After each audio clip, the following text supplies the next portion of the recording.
Hi everyone, आज हम देखते हैं हिस्ट्री एनसीईआरटी से है लेसन 2 आरंभिक मानव की खोज में। चलिए हम उन लोगों के बारे में जानते हैं। किसके बारे में जानते हैं कि आरंभिक मानव के बारे में। देखिए क्या जानते हैं, जो इस महाद्वीप में 20 लाख पहले रहा करते थे। 20 लाख पहले रहा करते थे। ये आज हम उन्हें आखेटक खाद्य संग्राहक के नाम से जानते हैं। हम उन्हें कौन से नाम से जानते हैं? आखेटक खाद्य संग्राहक। जो आखेटक का मतलब जो शिकार करके खाना खाते थे, एक जगह से दूसरे जगह घूमते थे, तो ये क्या बोलते हैं हम लोग? आखेटक खाद्य संग्राहक। संग्राहक लोगों के घूमते रहने के क्या कारण है? 4 कारण है। वे एक ही जगह पर ज़्यादा दिनों तक रहते तो थे, पर आसपास की पौधों, फलों और जानवरों को खाकर समाप्त कर देते थे। क्या करते? एक जगह में ज़्यादा दिनों तक रहते तो थे, लेकिन क्या कर देते? पौधों, फलों और जानवरों को खाकर समाप्त कर देते थे। जानवरों को शिकार के लिए उनके पीछे जाना, जिसके कारण वे एक जगह से दूसरी जगह घूमते रहते थे। क्या किए? जानवरों को शिकार करने के लिए उनके पीछे जाते थे तो वो एक जगह से दूसरी जगह घूमते रहते थे।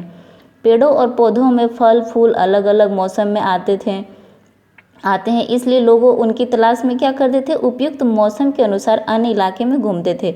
जब पेड़ पौधे में क्या होता है, जब फल फूल अलग अलग मौसम में पेड़ फल फूल आते हैं, तो इसलिए लोग क्या करते थे? उनके तलाश में मौसम के अनुसार अन्य इलाके में घूमते थे, अपना स्थान चेंज करते थे, बदलते थे। पानी के बिना किसी प्राणी या पेड़ पौधों का जीवित रहना संभव नहीं होता है, और पानी झीलों, झरनों तथा नदियों में ही मिलता है, इसलिए पानी की तलाश में इधर उधर घूमते थे। ये क्या है? 4 कारण है, याद कर लीजिएगा।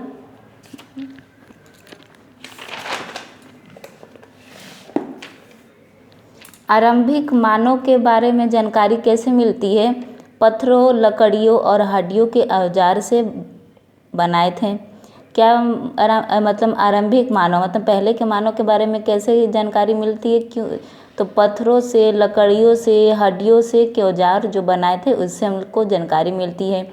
इसका प्रयोग फल फूल काटने, हड्डियाँ और मांस काटने तथा पेड़ों की छाल और जानवरों की खाल उतारने के लिए करते थे। चूँकि पत्थर के उपकरण बहुत महत्वपूर्ण थे, इसलिए लोग ऐसी जगह ढूंढते थे जहाँ अच्छे पत्थर मिल सके। जहाँ लोग पत्थरों से औजार बनाते थे उन स्थलों को क्या कहते थे? उद्योग स्थल कहते थे। सेल चित्रकला, इनमें से हमें क्या पता चलता है? सेल चित्रकला से हमें क्या पता चलता है? जिन गुफाओं में लोग रहते थे उनमें से कुछ की दीवारें पर चित्र मिले हैं। इनमें कुछ सुंदर उदाहरण मध्य प्रदेश और दक्षिणी उत्तर प्रदेश की गुफाओं में क्या है? गुफाओं से मिले चित्र हैं। इनमें जंगली जानवरों का बड़ी कुशलता से सजीव चित्रण किया गया है। कहाँ मिले हैं चित्र? ये मध्य प्रदेश और दक्षिणी उत्तर प्रदेश की गुफाओं से ये चित्र मिला है। पुरास्थल उस स्थान को कहते हैं जहाँ औजार, बर्तन और इमारतों जैसी वस्तुओं के अवशेष मिलते हैं। पुरास्थल किसे कहते हैं? पुरास्थल उस स्थान को कहते हैं जहाँ औजार और बर्तन, इमारत जैसी वस्तुओं की अवशेष मिलते हैं। ऐसी वस्तुओं का निर्माण लोगों ने अपनी काम के लिए किया था और बाद में वे उन्हें वही छोड़ गए। ये जमीन के अंदर, कभी कभी समुद्र और नदी के तल में भी पाए जाते हैं। ठीक है, यहाँ देखिए पाषाण उपकरणों की निर्माण की तकनीकें। पत्थर से पत्थर को टकराना, आघात करने वाले पत्थर से दूसरे पत्थर पर तब तक सल्क निकाले जाते हैं जब तक वांछित आकार वाला उपकरण ना बन जाए। इसमें एक पत्थर से क्या किया जाता है? दूसरे पत्थर को टकराया जाता है, फिर नुकीला बनाया जाता है और शिकार के लिए प्रयोग किया जाता है। दबाव सल्क तकनीक, इसके अंदर एक जगह में जाते हैं और उसके ऊपर पत्थर, एक जगह में थोड़ा सा गड्ढा जैसा बनाया जाता है, उसके ऊपर पत्थर रखा जाता था और उसके ऊपर दबाव डाला जाता था, जिससे आकार यानी कि शेप में परिवर्तन आ जाता है। तो इस तरीके से हम यहाँ पाषाण उपकरण का निर्माण करते हैं। अब यहाँ कुछ इम्पोर्टेंट है। आग की खोज। आग की खोज सर्वप्रथम कुरनूल गुफा आंध्र प्रदेश में। कहाँ हुई थी? कुरनूल गुफा आंध्र प्रदेश में। इस काल में मछली भी महत्वपूर्ण भोजन का स्रोत बन गई। यहाँ राख यानी कि ऐश के अवशेष मिले हैं। इसका मतलब यह है कि आरंभिक लोग आग जलाना सीख गए थे।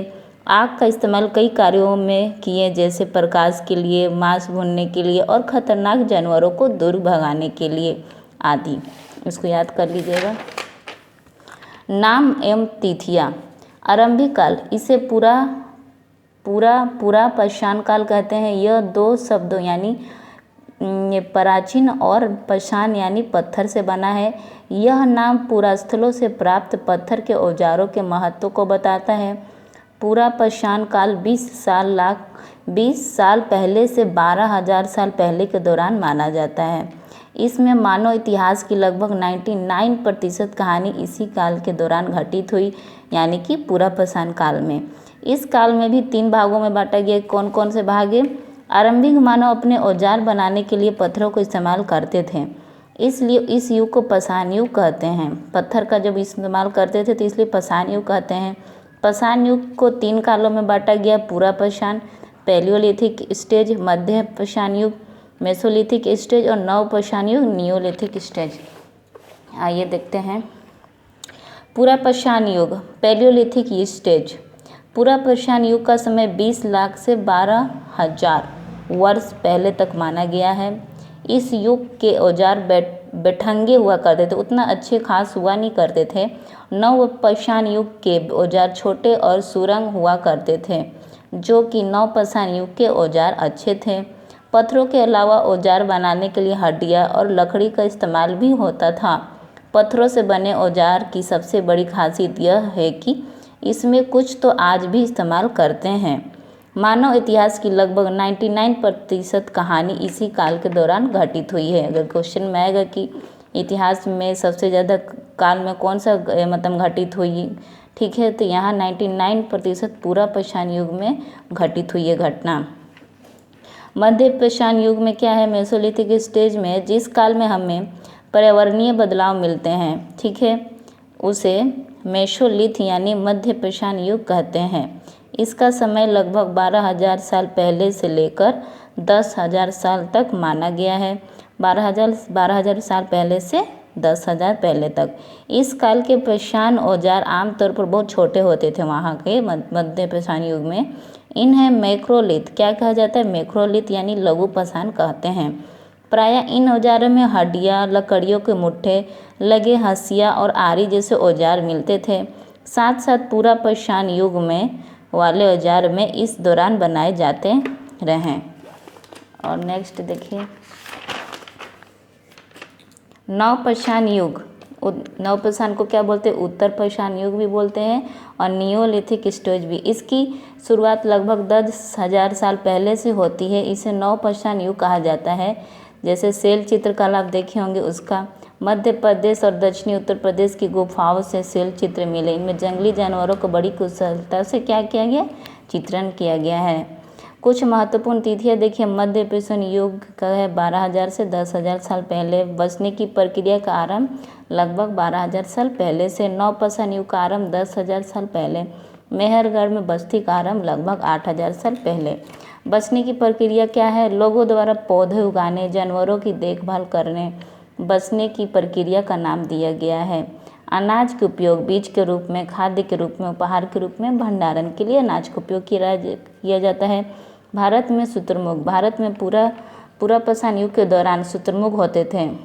महाराष्ट्र के पटने पुरास्थल से शुतुरमुर्ग के अंडों के अवशेष मिले हैं। कि कहाँ मिले हैं? महाराष्ट्र में अवशेष मिले हैं। इनमें से कुछ छिलकों का चित्रांकन डिजाइन मिलता है और अंडे के मनकों से बीड्स यानी कि बनाए जाते हैं। Thank you so much. Please subscribe my channel.